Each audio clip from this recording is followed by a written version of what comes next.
साधारणपणे आम्ही या संदर्भामध्ये सुद्धा वारंवार माहिती दिलेली आहे. व्हॉलंटरीली काही महिला आहेत ज्या रोज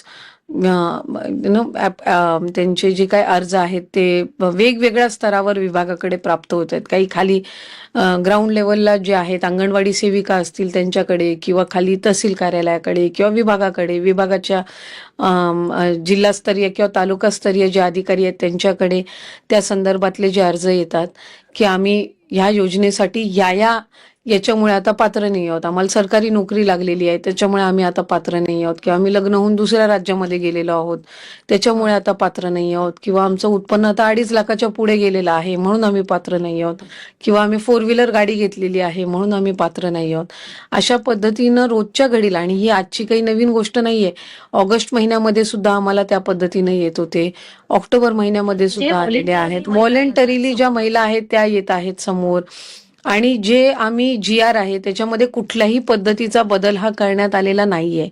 आणि बदल एकतर जे काही निकष आहेत हे जे जुलै महिन्यामध्ये जो आम्ही GR काढला होता, ऑगस्ट महिन्यामध्ये जे आम्ही त्या ठिकाणी सर्क्युलर किंवा शासन निर्णय जो निर्गमित केला होता त्यानुसारच आम्ही जी संपूर्ण पडताळणी आहे किंवा जी काही जे व्हॉलंटरीली पुढे येत आहेत त्या संदर्भातली पण कारवाई सुरू आहे. आम्ही वित्त नियोजन विभागाकडे जे व्हॉलंटरीली त्यांचे समोर आलेले आहेत आणि जे म्हणतायत की आम्ही आता पात्र लाभार्थी नाही आहोत किंवा आम्ही चुकीच्या, ही आकडेवारी रोज बदलत आहे. म्हणजे कधी 5 अर्ज येतात दिवसाला, कधी 10 येतात, ही काही हजारांमध्ये आहे, म्हणजे 2-5 हजाराच्या वरती नाही आहे.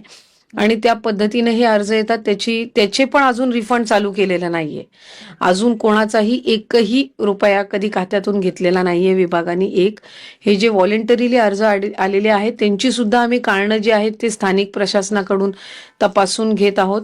आणि वित्त व नियोजन विभागाकडून आम्हाला त्या संदर्भातला एक हेड तयार करून दिला जाईल रिफंड करण्याचा, जसा इतर योजनांनाही दिला जातो त्या पद्धतीनं तो तयार करून दिला जाईल. आणि त्याच्यामध्ये ते सरकारी तिजोरीमध्ये जाऊन जे व्हॉलंटरीली येत आहेत तेच, खातं कुठल्याही कोणाच्याही खात्यातून पैसे घेत नाहीये. ही एक बाब मला आपल्या माध्यमातून पुन्हा लाडक्या बहिणीच्या लाभार्थ्यांना मला सांगायची. आम्ही सुरुवातीला त्या संदर्भातली माहिती दिली ज्या वेळेला आम्ही क्रॉस व्हेरिफिकेशन सुरू की इन्कम टॅक्स डिपार्टमेंट असेल, IT असेल, परिवहन विभाग असेल, ट्रान्सपोर्टेशन असेल, यांच्यासोबत साधारणपणे, आणि महसूल विभाग असेल किंवा खालचे जे जिल्हास्तरीय प्रशासन आहेत यांच्यासोबत आम्ही तो डेटा जो आहे तो क्रॉस व्हेरीफाय करत आहोत. पण बाय अँड लार्ज आम्ही 2.5 कोटी का 2,65,00,000 किंवा 2,60,00,000 इतके काही सगळ्यांचे स्क्रुटिनी याच्यामध्ये होणार नाहीयेत.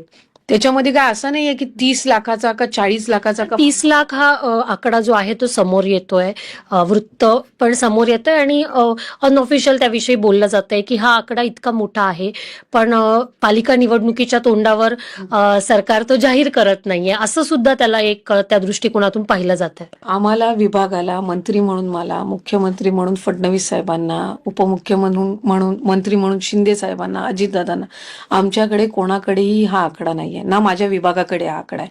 मला माहित नाही, हा आकडा विरोधकांच्या कुठल्या तरी सोशल मीडियाच्या अकाउंटवरून आला आणि तिथून वर्तमानपत्रांनी उचलला का काय, आम्हाला त्या संदर्भातली खऱ्या अर्थानं म्हणजे कधीही आतापर्यंत विभागाचा लाडकी बहीणचा आढावा घेत असताना हा आकडा आला नाही. ह्याच्या जवळपासचा पण कुठला आकडा आमच्यापर्यंत आलेला नाही. 30 लाख तर सोडून द्या, 15 लाख 10 लाख असाही कधी आकडा आलेला नाहीये. त्याच्यामुळे अशा पद्धतीनं म्हणजे की काही हजारांच्या घरातच ही संख्या आहे. नाही, मी आपल्याला म्हटलं की जे आम्ही आता जे GR मध्ये जे सुरुवातीपासून निकष आहेत याचा जो क्रॉस व्हेरिफिकेशन आहे ते आज आम्ही जाहीर केला आणि 10 दिवसामध्ये 15 दिवसामध्ये येईल असं नाहीये. हा डेटा म्हणजे क्लोजली मॉनिटर करणं आहे, कारण ही योजना आम्ही फार प्रभावी पद्धतीनं आणि महत्वाकांक्षी योजना आहे. आम्हाला त्या संदर्भातले कुठलेच गैरसमज, आणि जर लाखांमध्ये असती तर मग 2,41,00,000 महिलांना कसं काय या महिन्यात पण लाभ गेला असता.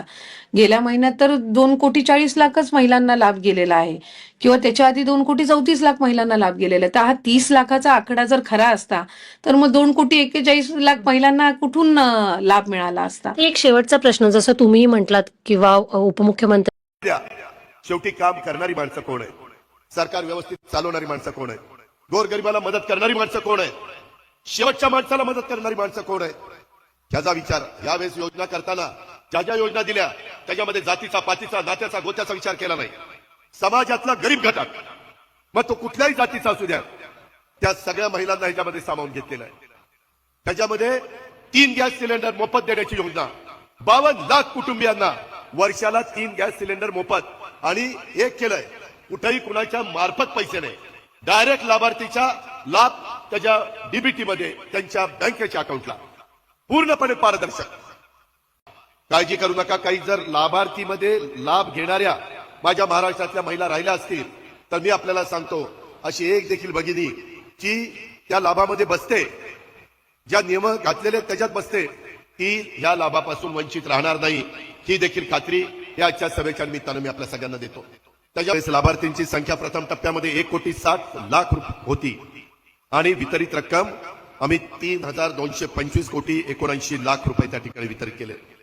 त्याच वेळेस मुख्यमंत्र्यांनी उपमुख्यमंत्र्यांनी आम्ही सगळ्यांनी ठरवलेलं होतं की तो कार्यक्रम तिकडे झाला, आता पुढचा कार्यक्रम आपण विदर्भामध्ये, राज्याच्या उपराजधानीमध्ये, नागपूरमध्ये घ्यायचा.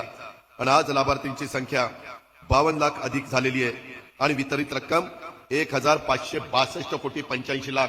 आता ज्यावेळेस आम्ही बटन दाबलं, माय माऊलींनो, तुमच्या सगळ्यांच्या डीबीटीवर पैसे आता घरी गेल्यानंतर जमा झालेले असतील. आम्ही दिलेला शब्द पाळणारी लोक आहोत. आम्ही वचनपूर्तीचं राजकारण करणारे आहोत. महायुती सरकार हे काम करणारं सरकार आहे, हे काही दिशाभूल करणारं सरकार नाही. त्या चांगल्या योजना आमच्या माय माऊलींच्या करता आम्ही आणल्या. आजपर्यंत 1,59,00,000 महिलांना, माय माऊलींना हा लाभ मिळतोय आणि वितरित रक्कम 4,788 कोटी 65 लाख केलेली आहे.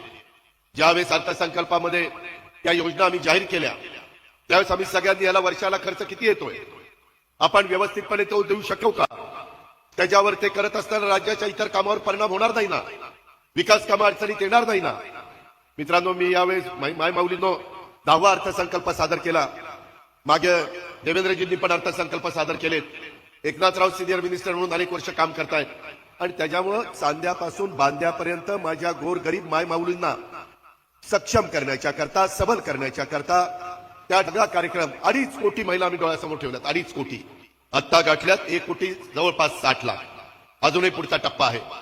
काळजी करू नका. काही जर लाभार्थीमध्ये लाभ घेणाऱ्या माझ्या महाराष्ट्रातल्या महिला राहिल्या असतील तर मी आपल्याला सांगतो, अशी एक देखील भगिनी जी त्या लाभामध्ये बसते, ज्या नियम घातलेले त्याच्यात बसते, ती ह्या लाभापासून वंचित राहणार नाही, ही देखील खात्री या आजच्या सभेच्या निमित्तानं मी आपल्या सगळ्यांना देतो. त्याच्यामुळे तुमच्यातल्या काही जवळच्या राहिल्या असतील तर राहिलेल्या दिवसामध्ये देखील अर्ज करा. आज विरोधक आमच्यावर टीका टिप्पणी करतात. पहिल्यांदा या चांगल्या योजनेची त्यांनी वेगवेगळ्या पद्धतीनं चेष्टा करण्याचा प्रयत्न केला, त्याच्यामध्ये कुठेतरी टिंगलटवाळी करण्याचा प्रयत्न केला. अरे बाबांनो, तुम्ही राज्यकर्ते म्हणून इतके वर्ष काम करत होता, तुम्हाला कुणी अडवलं होतं? तुम्ही का नाही योजना आणली? कुणी तुम्हाला थांबवलेलं होतं? त्याचं उत्तर देत नाही, फक्त काहीतरी तातून सांगितलं. परंतु आता ज्यावेळेस ही योजना लोकप्रिय झाली, मला माझ्या नागपूरमधल्या आलेल्या माझ्या बहिणींनी सांगावं, ही योजना चांगली असेल त्यांनी हात वर करा, चांगली आहे का नाही. सगळ्या महिला, मुख्यमंत्री महोदय, उपमुख्यमंत्री महोदय, नितीन गडकरी साहेब सगळे हात वर करतात, खाली घ्या.